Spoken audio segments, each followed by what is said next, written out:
Everyone's had moments of anger, yelling at the driver who cut you off or slamming the door. But imagine rage that comes out of nowhere and it's way bigger than the situation and leaves you ashamed, guilty, drained, and even so exhausted that you're knocked out in bed afterward for hours. That's intermittent explosive disorder, or IED. And it's not just a bad temper or a short fuse. It's a condition that hijacks the brain's impulse system, and the crash afterward can be just as devastating as the explosion. Some of the myths about IED is that it's just an excuse for bad behavior. It's an actual psychiatric disorder. It occurs at a neurological level, and there are changes in the brain where impulse control and emotional regulation typically take place. Another myth is that it's rare, but really the lifetime prevalence is estimated between 4 and 6%, which might not sound like very much, but when you're looking at entire populations, that's millions of people. So it's far from rare. And then the third myth is that it's the same thing as a personality disorder.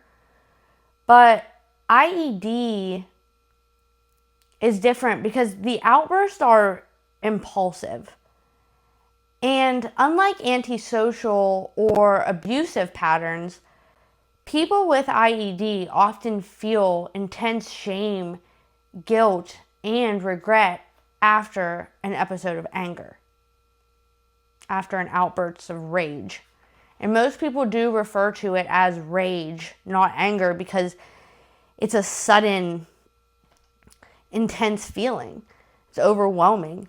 People with IED describe sudden explosive outbursts that include yelling, throwing objects, sometimes physical aggression, that are way out of proportion to the situation, or way out of proportion to what actually upset them. It doesn't seem like it fits.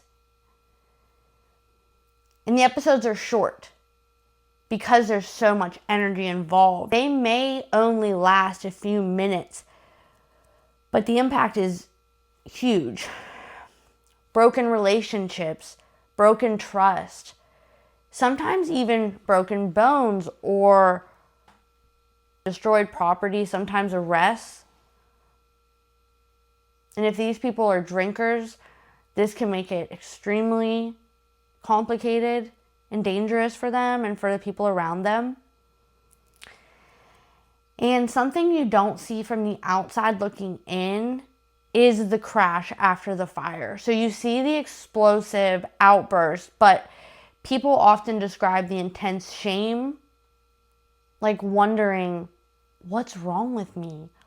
Why do I do that? Why did I do that? And then total exhaustion. The adrenaline spikes and it drains them so badly, they might collapse into sleep afterward for hours. That cycle of explosion, shame, exhaustion is probably one of the most brutal parts of the disorder.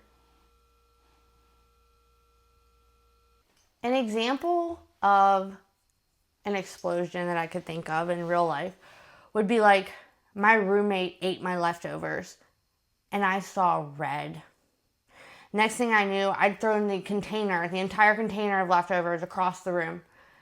10 minutes later, I was apologizing profusely, sick to my stomach, vomiting, because I felt so bad. And by the afternoon, I had to crash in bed because I felt like I'd run a marathon from the energy it took during that outburst. So signs are repeated, sudden outburst of verbal or physical aggression that are way out of proportion, remember, to the trigger, like leftovers being eaten. The outbursts are impulsive. They're not planned or calculated at all. The episodes cause distress, legal issues, family issues, and damage to relationships. It usually starts in childhood or adolescence, and without treatment, it can last for years. IED is not the same as bipolar 1 mania or bipolar 2 hypomania because the episodes are short, lasting sometimes only a few minutes. They're very impulsive, whereas mania or hypomania can last for more than 4 days or sometimes weeks or months. IED also isn't like antisocial personality disorder because with IED there's shame and remorse afterward, where with antisocial personality disorder there is no remorse. And it's also not the same as PTSD hyperarousal. Trauma can fuel anger, but IED outbursts aren't tied to any specific triggers, to trauma triggers. And IED also occurs independently of substance abuse, meaning the outburst can happen if someone is sober. Even if they are somebody that drinks and has IED, the outbursts are going to occur even when they are sober. Research shows that people with IED often have hyperreactive amygdalas. So the brain has a fear and anger center, which is the amygdala. And in people with IED, this center fires more intensely and more rapidly. And then they also have reduced prefrontal control. So the prefrontal cortex, which is responsible for hitting the brakes when we feel that emotional overload, doesn't engage quickly enough in those with IED. And then a history of trauma or chaotic environments and being modeled the same types of behavior and patterns, basically early exposure wires the brain's system to be more volatile. It's like the emotional brakes are worn down and the gas pedal is really touchy. Treatments for IED include therapy like CBT to start to recognize triggers, building anger and coping skills and healthy coping mechanisms, and learning how to lengthen the fuse and delay it from being lit. Relaxation training and mindfulness skills to calm the nervous system, to rewire the nervous system and learn to put the brakes on before it escalates to that point. Problem-solving therapy to prevent escalation in general is really helpful. And then obviously medications like SSRIs, things like fluoxetine or Prozac have good evidence in IED, but there's a lot of other SSRIs, a lot of SNRIs and other antidepressants that have been shown to work.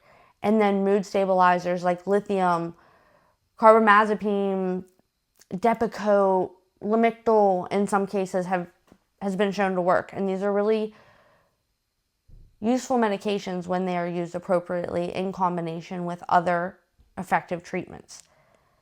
Another really useful medication in IED is beta blockers because beta blockers can blunt the physical rage urges that can occur.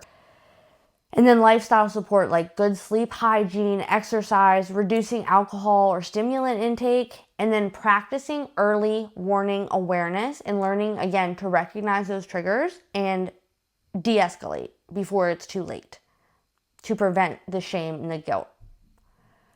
You know, I've heard people say, I broke my phone in half during a fight over Wi-Fi, or I've had 56 phones because I throw them and break them. Or the rage is 10 seconds of fire and then a week of shame. And they tell me, you know, I don't plan it.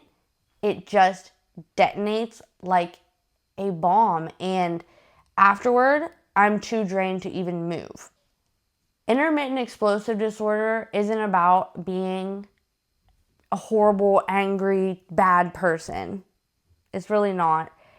It's really not.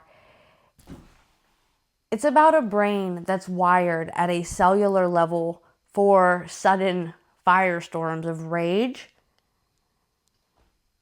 And the worst part is the wreckage that it sometimes can leave behind. But that's what people rarely see is the aftermath, the shame, the regret, the bone deep exhaustion that follows an outburst. The crash can be just as destructive as the explosion itself. But the good news is there are real treatments, therapies, and medicine that can lengthen the fuse and calm the nervous system and teach you new skills and new ways to handle your emotions. And it doesn't have to be reinventing the wheel. It's easier than you might think, even if it's been really, really hard up to this point. You can learn new ways to handle the spark before it turns into an inferno. IED isn't weakness. It isn't the sign of an evil person. It's a disorder. And just like any disorder, with the right help, people with IED don't have to keep living in cycles of fire and then fallout. There is a way out of the cycle. So, have you ever heard of IED? Or have you ever known somebody with IED? Drop the comments below. I would love to hear about your experience. And thank you for being here. I'll see you next time. Bye.